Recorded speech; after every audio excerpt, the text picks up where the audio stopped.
Привет всем!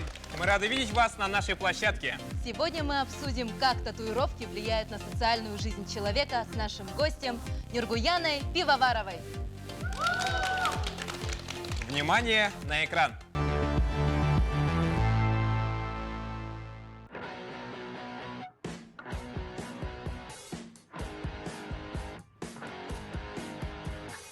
Для многих людей рисовать на своем теле – это способ выразить себя, подчеркнуть свою индивидуальность и показать свою эстетическую часть личности. Нургуяна Пивоварова – один из востребованных тату-мастеров нашего города. Она талантливый художник, который умеет найти индивидуальный подход к каждому клиенту и по сей день стремится внести что-то новое и необычное в своей творческой деятельности. Однако в обществе нет однозначного отношения к татуировкам, которые нередко вызывают ассоциации с криминальным миром. Как татуировки отражаются на социальной жизни человека? Можно ли найти работу с татуировками? Какие есть сложности?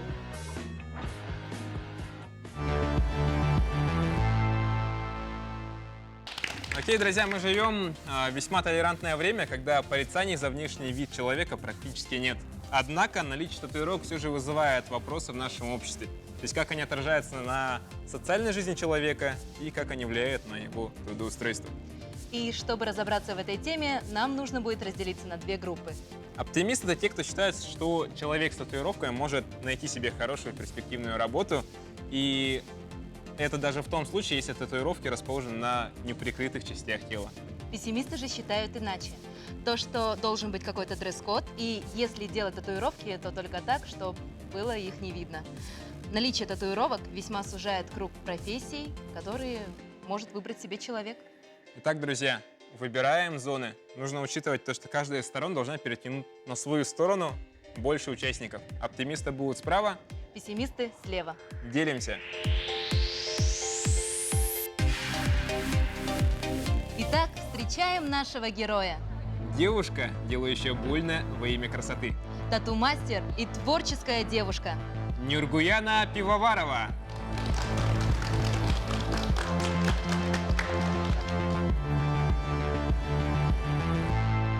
Нургуяна, здравствуйте. Здравствуйте. Расскажите, пожалуйста, о себе в течение минуты. Так, меня зовут Пивоварова Нургуяна, в инстаграме как Нюра Тату. Мне 27 лет, по специальности я художник-график.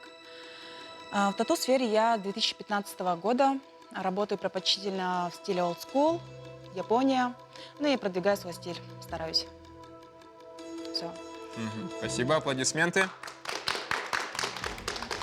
Окей, сейчас небольшое блиц-интервью, быстрые вопросы, быстрые ответы. Ага. Итак, первый вопрос. Считаете ли вы свою работу перспективной? Да.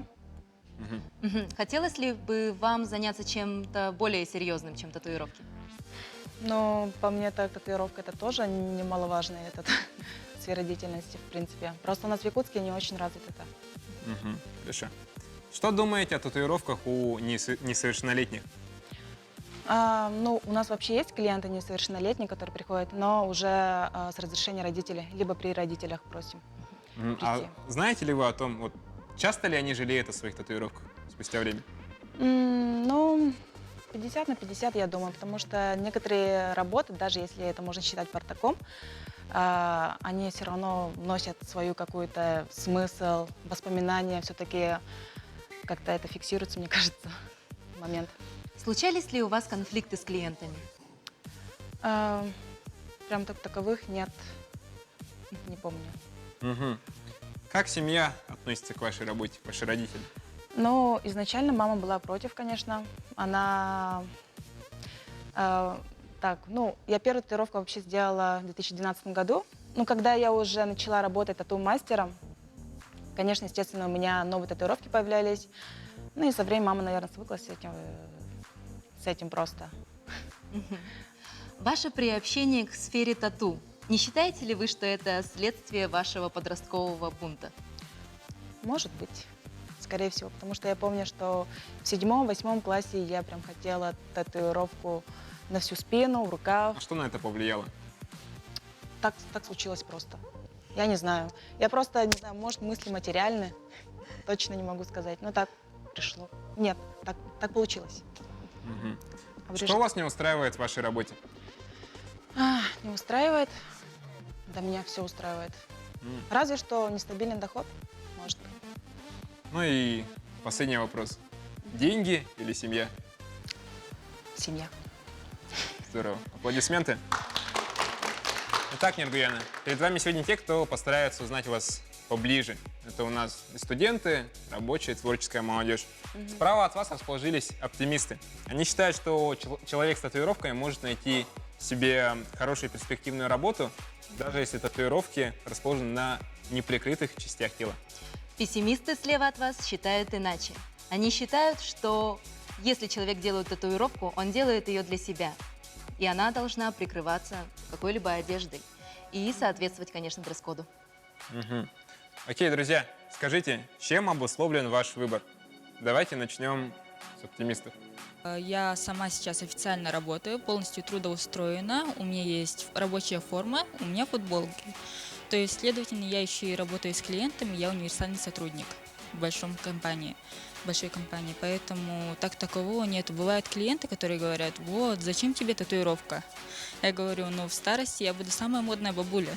Если спрашивают, что будут делать ваши внуки и как это выглядит, я говорю: просто я дам им фломастеры, пусть разукрашивают, пусть веселятся, узнают, что это такое.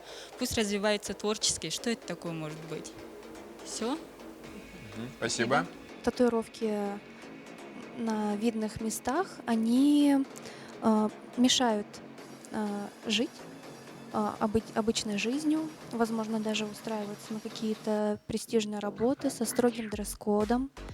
И у меня есть татуировка на открытом месте, и я сама неоднократно встречала неодобрение от старшего поколения. Например, я регулярно хожу в церковь, и не раз у меня случалось такое, что меня осуждали священники. И это довольно-таки сложно, когда старшее поколение тебя критикует. Ну, я сюда села, потому что мне нравятся необычные люди с татуировками, с пирсингами. Я считаю, это нормально. Почему бы нет? Все.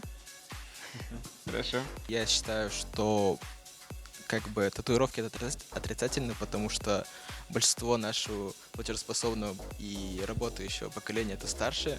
И татуировки, они сразу как-то, у них появляется первая мысль о том, что этот человек плохо может неправильно сделать что-то ему. Допустим, если это юрист какой-то, он может неправильно защитить его, если у него там есть какие-то проблемы и так далее. Негативное восприятие. Да. Хорошо, спасибо за мнение. Я выбрала эту сторону, потому что мне кажется, что наше общество развивается, и в будущем будет гораздо больше каких-то профессий, где будет все равно на внешний вид, в том числе на татуировки, пирсинги и так далее. Потому что уже сейчас есть довольно много таких профессий, перспективных работ, где можно будет нормально зарабатывать и при этом иметь татуировки на видном месте. И я выступил за пессимистов, потому что я считаю, что татуировки обесценились. Сейчас может каждый человек купить набор стартовый на Алиэкспрессе за дешман, сделать себе партак, выйти на улицу и показать то, что вот смотрите, у меня уже кисти, рука забиты. Но в будущем эти люди задумываются, то, что они могут пойти на какую-нибудь перспективную работу, государственную работу, где у них будут стабильные выплачиваемые зарплаты, а не работать официантами. И поэтому думаю, то, что татуировка это плохо на данный момент. Но, опять же, хорошая татуировка должна хорошо стоить, чтобы можно было и похвастаться. Это как дизайнерская одежда. А сейчас в основном все делают ширпотреб, от которого могут остаться шрамы, и после этого избавиться не очень легко. Все? Спасибо, аплодисменты. Так. Окей, друзья, сейчас можно задавать нашему герою Нергуяне свои вопросы. Давайте начнем с оптимиста. Нурган, здравствуйте. Хотела бы узнать, есть ли у вас татуировки, о которых вы жалеете? Как-то решила себе набить вот здесь. Я тогда в Хабаровске училась и набила себе как патриот герб. Всадника, в общем. Круто. Потом я пожалела, подумала, это слишком патриотично, глупо. И решила сама себе же первое перекрытие сделать. Вот. Ну, это уже для меня как воспоминание, потому что это моя первая татуировка, мое первое перекрытие. И вспоминаю прям. Так я начинала, в общем. Здорово. Аплодисменты. Так. Пессимисты. Здравствуйте. Как вы относитесь к тому, что многие люди приходят к вам с одинаковыми желаниями и эскизами? Ну, в таком случае я, конечно, каждый раз предлагаю немножко изменить под себя, под свой стиль, чтобы у человека какой-то индивидуальный эскиз был. Потому что каждый человек, по-моему, особенный. А часто такое бывает, да, то, что там люди Да. приходят с одним шаблоном? Да, к сожалению, да. И поэтому бывает то, что некоторые прям, я именно прям такую хочу, такую татуировку, не знаю. Это Наверное, очень избитая тема, да, оказывается? да, то, что вот по моде, да, минимализмы, надписи, там, перо, там, птички были еще. Вот это вот. Ну, что ж поделаешь, я тогда только начинала татуировку, точнее, начинала татуировки бить. И я била все, что надо, типа, универсальный А мастер. что-то из криминального мира бьют? Ну, там, не знаю, пауков, паутина, вот это. Да, иногда, бывает, редко приходили отсидевшие люди, чтобы подкорректировать свои старые татуировки, либо перекрывать их. Тату — это самовыражение или дань моде? Сейчас, в нынешнее время, мне кажется, да, чисто для красоты, эстетики, чтобы как-то подчеркнуть фигуру, может. Да. Ну, типа, есть айдолы, которые, типа, у кого-то татуировка такая есть, и я такую же хочу, чтобы как-то быть похожим на своего кумира, скажем так.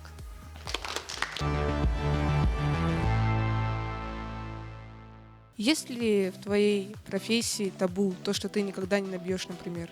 У меня прям такого табу нету, но есть просто такие стили, которые я вообще, Которые тебе не нравятся? да, которые мне не Например? нравятся. А я Сможете люблю то, что сказать мне «нет» нравится. клиенту? А? Сможете сказать «нет»? Да. Я просто говорю, что, извините, мне это неинтересно, я не могу это брать. Интересно. Здорово. Так. Пожалуйста, пессимисты. А существует ли зависимость от набития татуировок? Да, по себе знаю. Я вообще думала, когда делала первую татуировку, типа, один раз и все, типа, на этом остановлюсь. Но потом смотришь, ходишь, и как-то чего-то для равновесия здесь не хватает, или что-то тут не хватает. Ну, короче, такая немножко маленькая паранойя появляется, в общем. Ну, чего-то не хватает сразу, хочется добавлять, как-то разукрасить, вот. Мне кажется, да, есть. Но все-таки И- к татуировкам нужно ответственно относиться. Да. Мне всегда интересно бывает, я перед сеансом всегда спрашиваю, а что это значит, если не секрет? Типа, ну, некоторые, типа, умалкивают, типа, ну, для меня это сакральное что-то такое. Оно есть, понятно, окей. А некоторые просто делятся, да. И бывает, что очень интересное значение имеют. А Да. делают ли у тебя татуировки люди в возрасте? Да. У меня был клиент где-то за 70, что ли, было. Получается, у него ни одной татуировки не было. Это его первая татуировка. Я помню, он где-то сантиметров 10, наверное, такой. На плечо забил Маугли, советский мультик. В общем, это мой любимый мультик. Я всегда хотела татуировку. И вот набили Маугли в цвете советский. Вот. Здорово. Круто. Так. Оптимисты?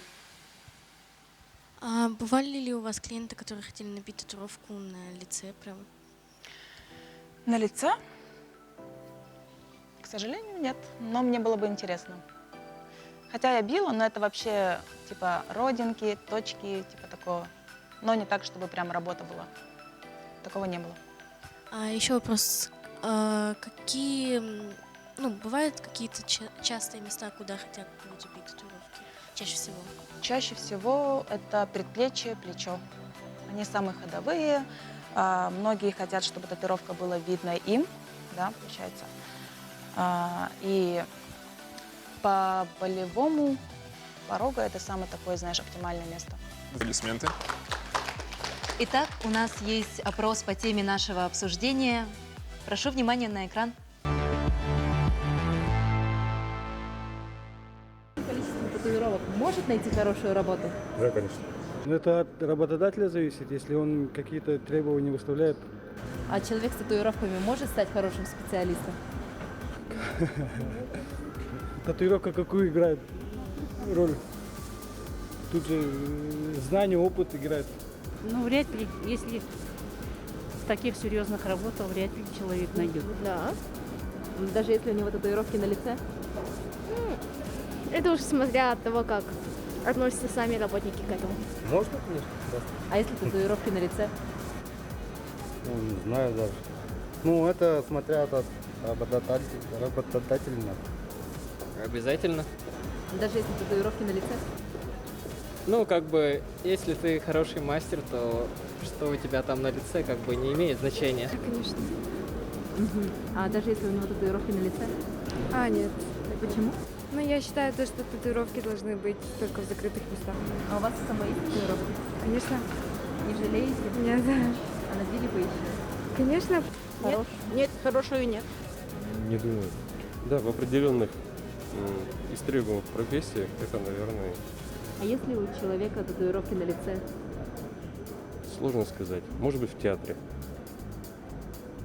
Ой, наверное, нет. Может ли человек с большим количеством татуировок найти себе хорошую престижную работу? Почему бы нет? Конечно, можно. Даже если татуировки на лице? Вряд ли. Ну, в наше время возможно, конечно. Даже если татуировки на лице? На лице? Не, на лице это как-то не то. А у вас у самого есть татуировки? Нет, нет. А вы бы сделали себе? А нет, есть армейская, но давно. Не жалеете о ней? Да нет. Ну, маловероятно. Почему? Работодателю это не понравится. А вы бы сами сделали татуировку? Почему? Нет. Это не для меня и для моего возраста. А вы бы сами сделали себе татуировку? Нет. Почему? Не знаю, почему-то не расположен к этому. А вы бы сами сделали татуировку? Ну да. Что здесь такого-то? Почему? Мне интересно. Ну и как вы видите, есть самые разные мнения наших горожан. И я все же считаю, что большинство работодателей заинтересованы в работниках без заметных татуировок. По сей день, так как татуировки все равно ассоциируются с чем-то неформальным и оказывают, возможно, и косвенный какой-то негативный и отрицательный эффект. Ну давайте послушаем мнение оптимистов на этот счет. Пожалуйста. Если человек может находить общий язык с людьми, то здесь внешний вид человека вообще не играет никакой роли. Поэтому татуировки для меня как мой стиль одежды, можно сказать. Без них я уже как будто без одежды хожу. Интересно. Так, поаплодируем. Пессимисты, что думают на этот счет? Я думаю, что татуировка это круто. И даже если есть такие люди, которые против татуировок, мне кажется, нужно больше общаться и больше позитивных моментов оставлять у этих людей, у которых действительно негативная ассоциация какая-то с татуировкой происходит. Объяснять им, что в нашем мире татуировка, она имеет больше элемент как искусство и несет только положительные эмоции в массы. Окей, тогда такой вопрос. Пожалуйста, поднимите руки те, у кого есть вообще какие-либо татуировки на теле. Так, раз, два, три, четыре. Большая часть. Окей, вот конкретно к вам, ребят, вопрос следующий. Бывало ли такое, что вы жалели о какой-то из своих татуировок? Вот ты, например. Ну, я татуировки начала видеть с первого курса, так что у меня вообще жаления нет. У меня все татуировки имеют сокровенные мысли. То есть у меня каждая из них означает какой-то момент в жизни. Нет, моя первая татуировка была сделана вообще в 15 лет, и даже о ней я ни разу не пожалела. То есть у меня не было ни осуждения со стороны родителей никакого, ни каких-то ситуаций, где мне сказали, там, что что-то у меня не так с татуировкой. И у меня в голове поэтому не закладывалось никогда мысли, что я могу пожалеть о чем-то. И я просто делала, и все. А к тому моменту, когда ты ее сделала, ты, получается, подошла осознанно? Или Да. все-таки это был такой подростковый бунт? Я набила надписи. Это цитата из книги. И, ну, для меня она несла такой глубокий, можно сказать, смысл. И я ее, соответственно, набила. А сейчас она актуальна для тебя? Да. Даже вот спустя, получается, 9 лет я придерживаюсь вот этой вот цитаты. И, ну, в общем, меня все устраивает. Интересно. Так, давайте поаплодируем девушке. Ну и, пожалуйста. Все мои татуировки, они тоже имеют огромный смысл, потому что эскизы к своим татуировкам я делаю сама. И получается, я ищу, делаю такие эскизы, чтобы они были не похожи ни на что другое остальное. И можно сказать, я даже пишу некую свою историю на руке. И даже вот у меня была такая ситуация, например, если можно отвлечься, рассказать небольшую историю. Самой маленькой у меня самой маленькой татуировки у меня на теле это вот у женщины-музы здесь перышки. Это вот женщины олицетворяют музу, например. Это часть, одна из большой истории. И у нее в голове перышки. И эти перышки... Можешь показать на камеру? Ага. И эти перышки, они означают одну из историй, которая со мной произошла. Это птица была свиристель. Я ее нашла на улице, она ударилась об здание, и я ее хотела спасти, но мне это не удалось сделать, потому что я спешила по делам. И я сделала себе эти перышки, набила, чтобы увековечить для себя мысль о том, что все-таки нужно расставлять приоритеты в пользу жизни существа какого-то, чем... В пользу того, чтобы поддержать кого-либо. Да, в пользу того, чтобы делать правильные какие-то, совершать решения в этой жизни и правильно расставлять приоритеты. Очень много людей ходит к татуировщикам, они берут эскизы с интернета и прилепляют их. В них нет никакой гармонии.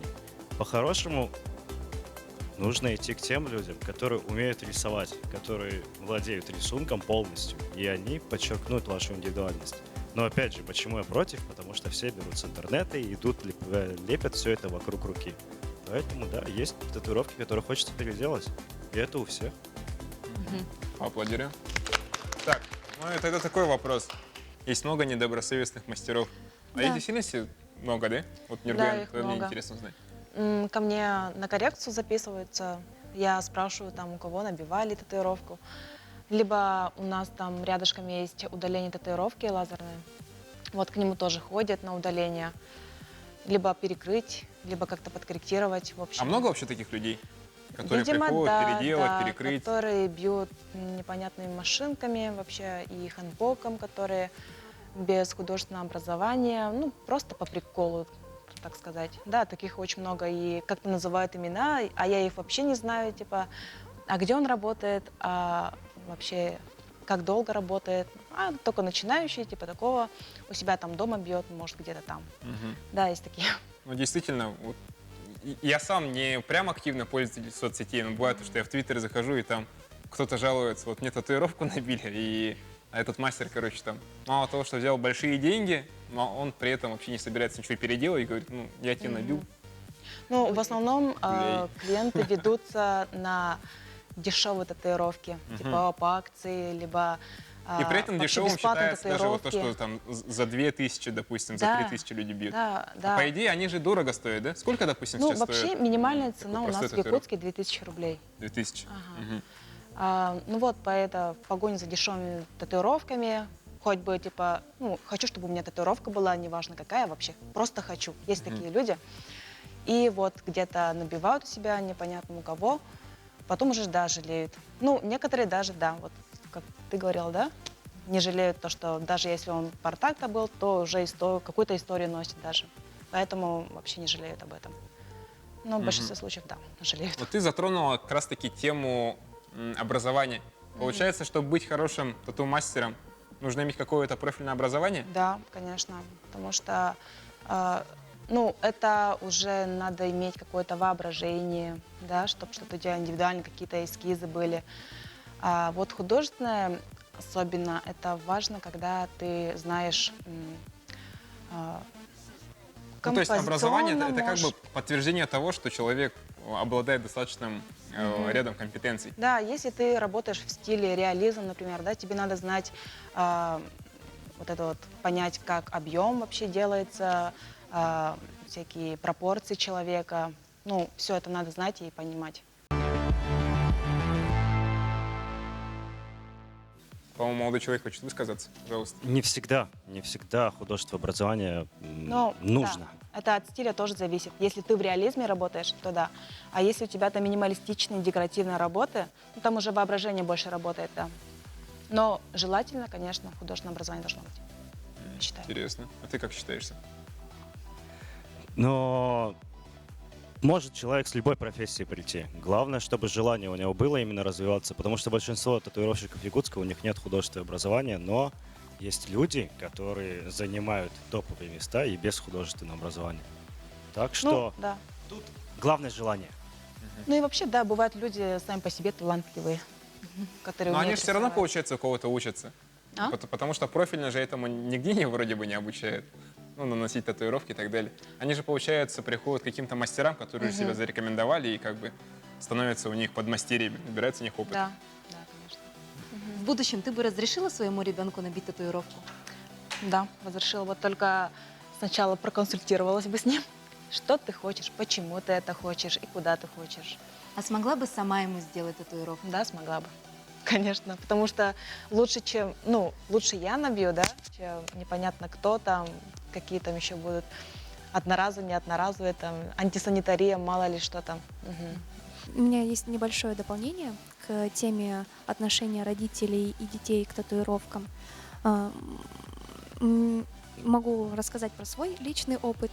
У меня мама, она довольно-таки взрослый человек, я поздний ребенок, она меня родила в 37, ей сейчас уже за 50 лет, и всю свою жизнь она мне не запрещала ничего, ни пирсинг, ни татуировки, но перед этим она меня основательно консультировала.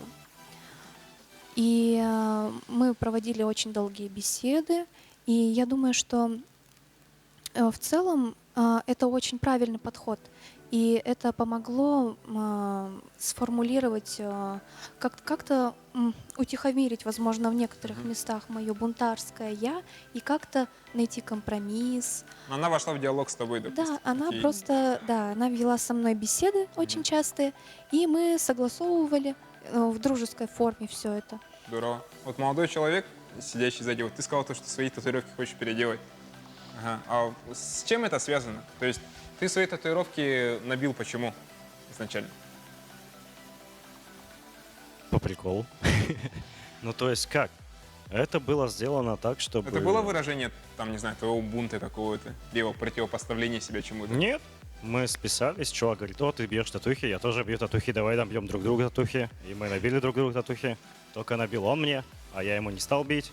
То есть вот такая штука. Потом вторая была просто, чувак только начинал, и я ему дал, сказал, бей, и все. То есть нужно было почувствовать, каково это. То есть больно, не больно, и все. Только из-за этого. Нету ничего такого психологического, то что я был подавленный, у меня не было внимания, такого нету. Но сталкиваюсь с теми случаями, когда бывают возможности, то, что нужно перебить татуировки, типа которые были сделаны на обум, то же самое, и по шрамам. Что, Нургана, хотелось бы узнать, какой ты совет дашь участникам нашей сегодняшней аудитории? Не торопитесь с татуировками. Типа, надо к этому более ответственно относиться. И ищите мастера, который прям вот по стилю, по выполнению вам все нравится. Ну вот так. Спасибо. Давайте поаплодируем. Чтобы не жалеть. Ну и, наконец, наступил тот самый момент истины, когда вы можете поменять свою команду, если ваша точка зрения поменялась. Поэтому сейчас тот момент, когда вам нужно понять, определиться, остаетесь вы в этой команде или же переходите в другую. Так, ну давайте. Раз, два, три. Переходим.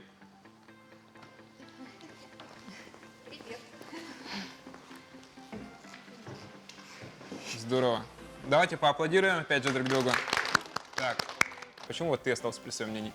Ну вот, допустим, вот те сферы деятельности, которые мы не затронули, они как бы они не нуждаются в обсуждении, потому что, допустим, те же МЧС, они постоянно в форме, у них ничего не видно, иногда даже лицо не видно. Допустим, врачи, не знаю, как получилось, что мы не затронули, то, что, допустим, и существует же зависимость от татуировок. И как врачу иметь зависимость от чего-либо, мне кажется, это довольно плохо. Потому что как бы он должен понимать, как работает организм здорового человека, хотя бы на своем примере. И, допустим, ну вот именно вот офисная работа именно с людьми, вот юристы, вот все эти люди, у всех есть дресс-код, очень тяжелый, деловой, который ты изучаешь еще при обучении, когда ты не можешь прийти на экзамен в шортах летом в 35 градусов. Тебя заставляют приходить постоянно в форме, потому что тебя уже обучают этому. Давайте поаплодируем, тоже достойное мнение. Так, ну и давайте послушаем девушек, которые перешли, почему вы поменяли свою позицию. В ходе передачи у меня сложилось такое мнение, что действительно такое вот отношение к татуировкам негативное, это уже в наше время является моветоном. И у меня более позитивный взгляд на это, что в будущем все-таки, да, может быть и будут недопонимания, но они не будут уже такими сильными. И даже татуировка на лице не будет вызывать таких сильных прямо вопросов человека. Ведь действительно неважно, что у тебя на лице, какая у тебя кожа. У многих бывают люди, даже вот после пожара пострадавшие, действительно с проблемной кожей. У меня тоже проблемная кожа. Но это никак не мешает Никак людям... не влияет на компетентность. Да, это никак не влияет на компетентность, на твои навыки, на твою социализацию. Ведь важна не оболочка. Оболочка — это как просто небольшой комплимент к твоему внутреннему миру. Важно ведь то, что внутри, как нас учили в книжках, как нас учат взрослые тоже. Здорово, спасибо. Так. И вот тоже послушаем. Ну, мне было страшно набивать татуировки, поэтому я села туда, к пессимистам. И в ходе вот разговора, этой программы, вы дали мне очень хорошую идею, такие с народом. Я по национальности венкийка и, хотела бы набить татуировку со смыслом. Здорово, давайте тоже поаплодируем. Нургуяна, пришел тот черед, когда вы можете назвать лучшего участника. Кто, на ваш взгляд, смог лучше всех аргументировать свою точку зрения, кто лучше всех, на ваш взгляд, сегодня высказывался? Мне нравится мнение Сани. Он о татуировках тоже не просто так сверху знает, а именно историю тоже знает, в принципе. Еще понравилось мнение, извини, как тебя зовут? Ангелина, да. Наверное, вот Ангелина. Угу. Давайте поаплодируем Ангелине. Ангелина, приглашаем тебя выйти, пожалуйста, на наш подиум. Это сертификат ко мне на мини-татуировку 2500. Спасибо большое. Как это? Я как раз мечтала себе дополнение. Ангелина, пожалуйста, немного расскажи о себе. Я Как тебя зовут? Меня зовут Ангелина, да. Чади Ангелина. Я занимаюсь изготовлением изделий из эпоксидной смолы. У нас с сестрой есть собственная мастерская, недавно открылись. Правда, жалко, что это произошло в период пандемии, но все равно мы находим решения всякие разные. Fairy Sisters в Инстаграме, если что, минутка рекламы. Вот. И в основном я художник на фрилансе. Собираюсь через годик поступать дальше, обучаться. хочу еще больше опыта поднабраться, возможно, в будущем. Меня эта программа сподвигнула, может быть, в будущем стать тату-мастером, потому что меня эта тема очень тоже привлекает. Да. Здорово, давайте поаплодируем лучшему участнику сегодняшней передачи. Ну, друзья, мы близки к тому, чтобы завершить нашу передачу. Сейчас вас приглашаем сюда присоединиться к нам на подиум.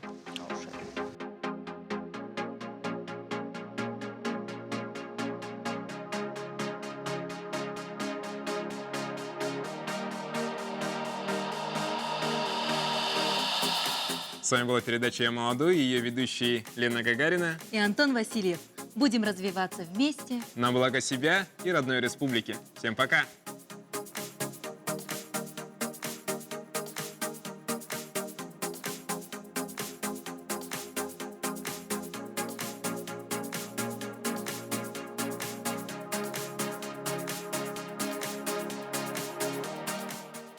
В целом мне очень все понравилось.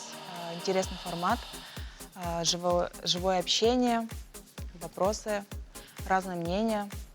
Хочу поблагодарить всех участников, которые сюда пришли и поделились своими мнениями. Было интересно с ними общаться. И вообще программе. Спасибо.